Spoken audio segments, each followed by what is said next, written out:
Kalau Pak Susanto sendiri melihat kondisi seperti ini, apakah perlu sebenarnya ada pendampingan kepada orang tua? Apa perlukah ada dilakukan penyuluhan seperti itu, Pak? Karena kalau kita lihat tadi Pak Babai juga mengatakan perlu ada pendampingan untuk pengasuh seperti itu. Dari KPAI, apakah sudah melakukan hal tersebut?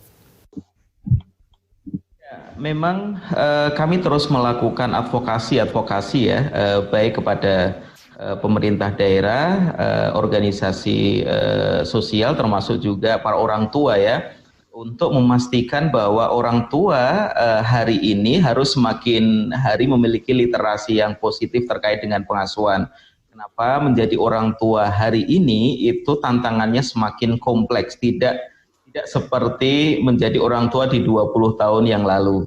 Apalagi kasus-kasus anak ini seringkali juga berbasis digital, Mbak. Banyak kasus yang masuk di KPAI itu adalah anak-anak yang kelihatan baik-baik, tampaknya dia berkomunikasi melalui media sosial, kemudian ketemuan, kemudian yang bersangkutan menjadi korban penculikan. Ini kasus-kasus seperti ini tentu dibutuhkan pemampuan bagi orang tua agar memiliki kompetensi bukan hanya menjadi orang tua yang baik, tetapi juga menjadi orang tua yang literate dengan dunia teknologi gitu. Makanya sering kami juga sampaikan dalam beberapa pertemuan dengan orang tua, idealnya anak itu ketika memiliki media sosial juga passwordnya juga diketahui oleh keluarganya. Sehingga gadget itu menjadi milik keluarga, bukan milik secara otonom individu anak. Kenapa? Jika ada hal-hal tertentu, misalnya komunikasinya, jejak-jejak digitalnya itu sebenarnya bisa diketahui oleh keluarga terdekat anak ya. Yang kedua tentu literasi pada anaknya. Kenapa itu penting? Karena tidak menutup kemungkinan anak itu pada saat pulang sekolah, saat dalam perjalanan, meskipun usia SMP maupun SMA ya, hemat kami juga penting diberikan literasi. Kapan ia harus mengikuti, kapan ia harus menjaga jarak dengan orang-orang tertentu misalnya, kapan ia harus menghindar, kapan ia harus menolak, itu penting diberikan literasi.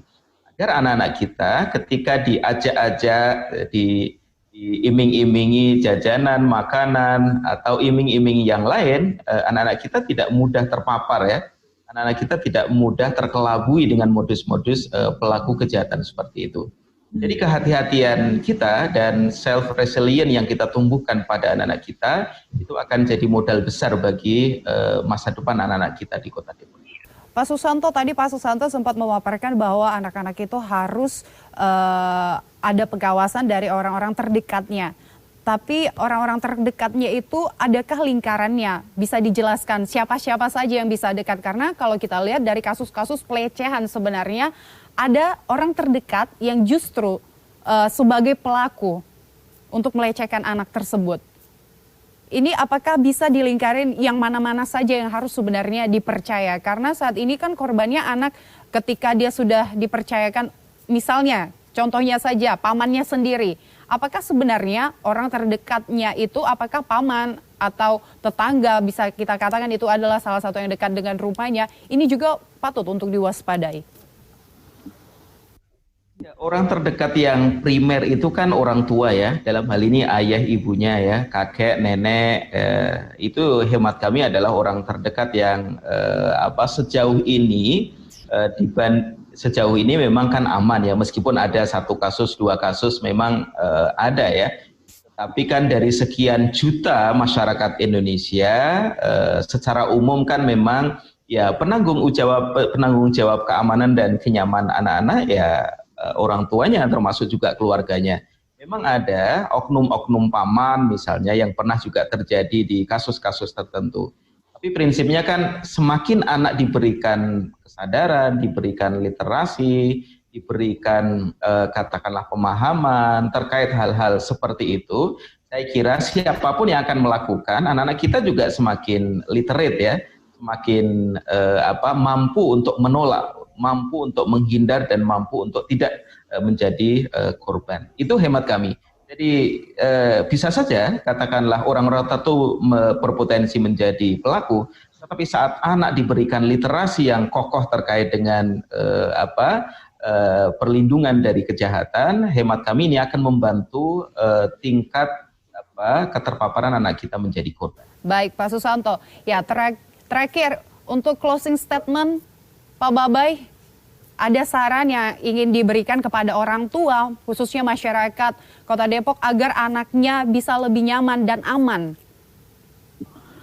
Iya, saya barangkali dengan kasus penculikan anak di Kota Depok ini, percobaan penculikan anak yang alhamdulillah tidak sampai terjadi, kan seperti itu. Mungkin saya tidak menekankan kepada orang tua. Saya yakin orang tua di Kota Depok pada prinsipnya sudah memiliki rasa tanggung jawab bagaimana mengamankan anak-anaknya. Saya hanya ingin mengusulkan kepada Pak Susanto, Pak, dari KPAI, agar hal ini segera didorong, bagaimana dibicarakan dengan kepolisian, dalam hal ini Polresta Kota Depok, untuk sampai mengetahui, mendalami motif ini. Saya yakin hal ini tidak berdiri sendiri, Pak. Apakah hal ini mungkin karena ada pesanan, dari pihak lain yang barangkali mungkin ada di daerah lain, Kalau terjadi penculikan anak itu dijual, artinya ini ada korelasinya atau ada rentetannya, tidak mungkin berdiri sendiri.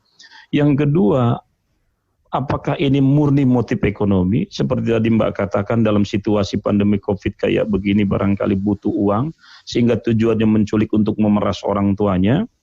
Atau barangkali ada jangan-jangan seperti yang belum lama ini terjadi, walaupun itu hoak dan mudah-mudahan tidak terjadi, di mana ada upaya untuk penjualan organ daripada anak-anak, ke berbagai pihak, bukan hanya di Indonesia, tetapi ke luar Indonesia. Nah, menurut saya dengan kasus yang terjadi di Depok ini menjadi pelajaran, bukan hanya bagi kami pemerintah Kota Depok dan DPRD, tapi bagi KPI dan bagi jajaran kepolisian, agar hal ini betul-betul terungkap. Apa sesungguhnya? Apakah betul berdiri sendiri ataukah tidak? Atau barangkali ya tadi seperti apa yang saya ungkapkan. Ini penting, sehingga kami di Depok, masyarakat betul-betul tidak resah, tidak merasa terganggu dan betul-betul nyaman. Nah, di samping itu tentu kami dari pemerintah dan bersama DPRD akan terus mewujudkan tanggung jawab pemerintah kepada masyarakat sehingga Depok betul-betul layak menjadi kota layak anak. Baik, ya.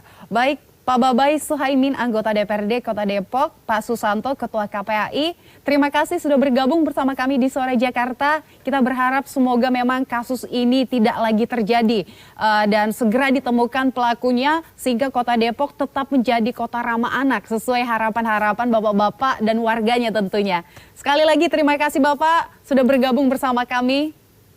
Ya pemirsa, demikianlah perbincangan kami terkait kasus PPDB yang masih kisruh di DKI Jakarta dan juga kasus penculikan anak yang terjadi di Kota Depok. Kami berharap semoga kasus ini bisa menemukan titik terang. Saya Ges Misi Tanggang beserta tim yang bertugas pamit undur diri. Terima kasih atas perhatian Anda dan sampai jumpa.